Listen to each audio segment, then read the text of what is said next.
તો નવા કોરોના વેરિયન્ટને લઈ સુરતનું તંત્ર સજ્જ થયું છે। સુરતમાં નવી સિવિલ હોસ્પિટલના કિડની બિલ્ડિંગમાં વ્યવસ્થા કરવામાં આવી છે। 45 નવા બેડની વ્યવસ્થા કરાઈ છે। આરટીપીસીઆર ટેસ્ટમાં પણ વધારો કરવામાં આવશે। તો સુરતમાં પણ કોરોનાના વધતા કેસને લઈને તંત્ર અલર્ટ મોડમાં આવી ગયું છે। હોસ્પિટલમાં ખાસ વ્યવસ્થાઓ કરી દેવામાં આવી છે। નવી સિવિલ હોસ્પિટલમાં તૈયારીઓ અત્યારે કરાઈ છે।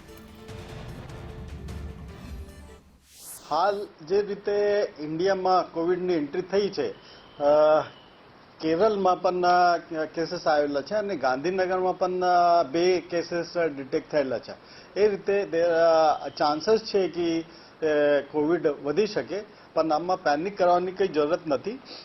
અને આ કોવિડના લીધે આ સાઇન સિમ્ટમ્સ જે છે JN1 વાયરસ છે એના લીધે થાય છે અને આના સાઇન સિમ્ટમ્સ ઓલમોસ્ટ જૂના કોવિડ છે એના સિમિલર જ છે અને ટ્રીટમેન્ટ પણ એવું જ છે।